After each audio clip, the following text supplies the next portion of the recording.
Paris, 1719. The city needs a new word. Ordinary people, coachmen, waiters, widows, are becoming rich so fast on paper that no existing term can hold it. So the French invent one, millionaire. Now the twist.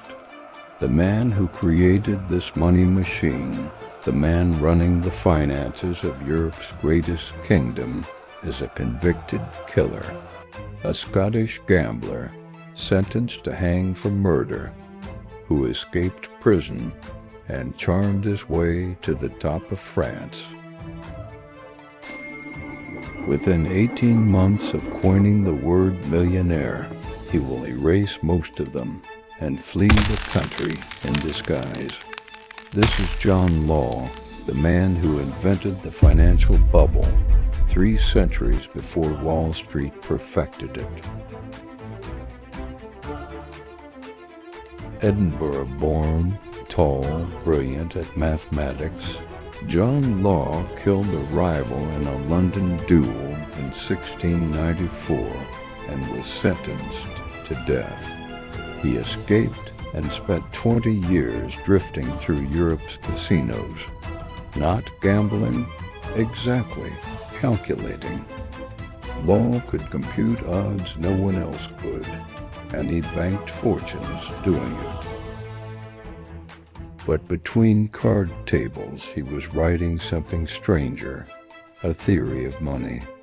Gold, he argued, was a barbarous accident. Money should be paper, issued by a bank, expanding with trade itself. The idea was a century ahead of its time.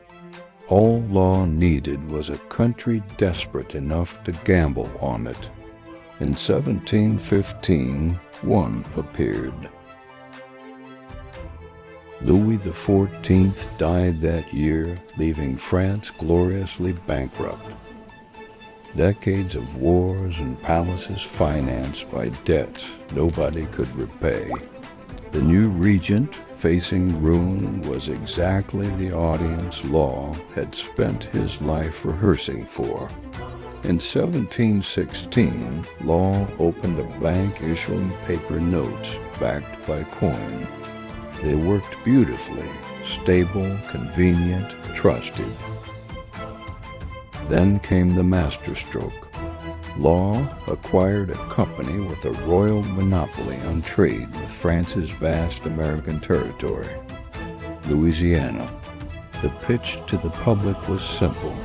Swap your government debt for shares in the future itself, a paradise of silver mines, silk, and spice on the Mississippi. Here's what most people don't know. Law had never seen Louisiana. Neither had his investors.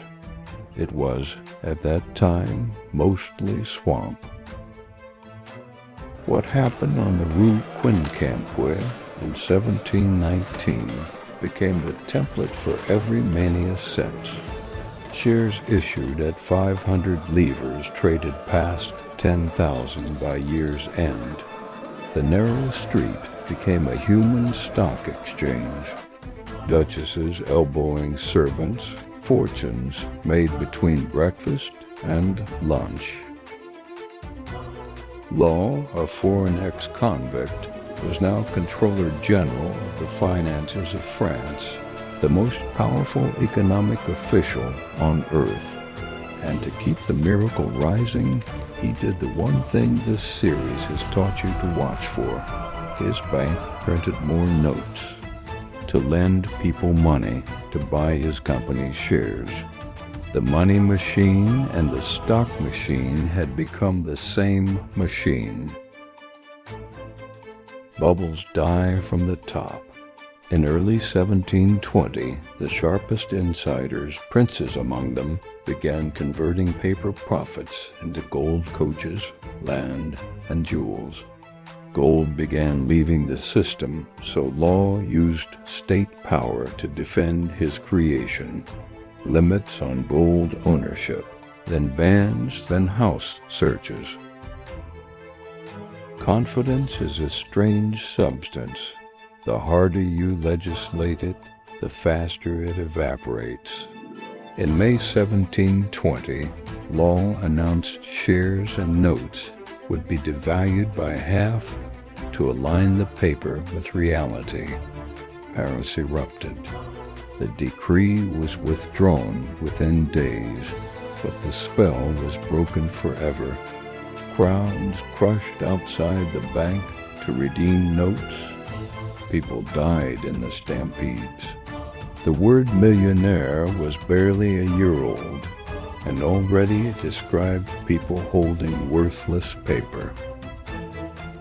By December 1720, the most powerful financier in Europe left France in a borrowed carriage, under a false name with a single diamond in his pocket, more or less all that remained of his fortune. He spent his final years back at the card tables of Venice, calculating odds for his supper, and died there in 1729. France's scar ran deeper. For nearly a century, the French distrusted paper money, and even the word bank. Banks that came after called themselves anything else. When revolution came in 1789 and France printed paper money again. But that story is a different episode, and it ends the same way. John Law's warning sign is the cleanest in this series. When the same hand issues the money and profits from the asset, the money will be sacrificed to save the asset, every time. Law wasn't a fraudster at heart. His ideas about paper money eventually conquered the world. He simply couldn't resist using the printing press to defend his own stock price. Watch for that conflict of interest in any era, including ours. Tomorrow, the very same year across the Channel, England ran the same experiment with its own bubble, and the smartest man alive lost a fortune in it. Isaac Newton and the South Sea. A new fortune falls here every day. Subscribe.